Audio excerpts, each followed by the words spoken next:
3 పెళ్ళిళ్ళు చేసుకున్న మనిషి సనాతన ధర్మం గురించి మాట్లాడడం కరెక్టా?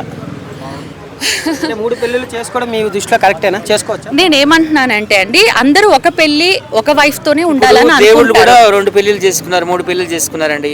పవన్ కళ్యాణ్ చేసుకున్న తప్పేంటి? వెంకటేశ్వర స్వామికి ఎంతమంది భార్యలు, శివుడికి ఎంతమంది భార్యలు?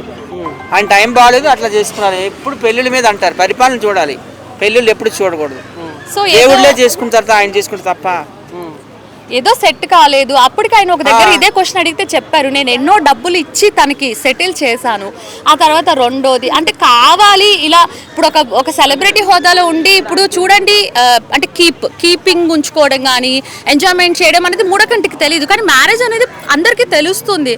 అలాంటి దాంట్లో కూడా 3 చేశారు అంటే మేబీ కావాలని చేసుకుపోయి ఉండొచ్చు. ఎవరైనా కూడా వివాహ బంధాన్ని నిలుపుకోవాలని చూస్తారు, కానీ అంటే ఇప్పుడు సెలబ్రిటీ అని కాదు, నార్మల్ లైఫ్లో కూడా చాలా మందికి అవుతుంది కదా. అలా కాకుండా కలిసి ఉండి ఇటు వీళ్ళు సూసైడ్ అయ్యి అదయ్యి యాక్చువల్లీ 3 పెళ్లిళ్ళు చేసుకోవడం కరెక్ట్ కాదు, కానీ మేబీ లైఫ్ సిచ్యువేషన్ అలా జరిగి ఉండొచ్చు. జగన్ ప్రభుత్వం సోషల్ మీడియాలో చాలా వల్గర్ గా ఏదో పోస్టులు పెడుతున్నారని చెప్పేసి అందరూ ఇప్పుడు అరెస్ట్ అవుతున్నారు. పవన్ కళ్యాణ్ కూడా మొన్న రియాక్ట్ అయ్యారు. సో వీళ్ళు ఏమంటున్నారంటే మీరే ప్రభుత్వంలో ఉన్నారు కదా, మీరే ఎందుకు అట్లా ఊరికే మీటింగ్లు పెడతారు, చెయ్యొచ్చు కదా డెవలప్మెంట్ ఏదో అనేసి అంటున్నారు. మీరేమంటారు దాని మీద? నేను ఇద్దరు చెప్పేది కరెక్టే అంటారు, ఎందుకంటే నిజమే మాటలతోటి ఏది కాదు కదా, ఏదైనా చేసి చూపించాలి.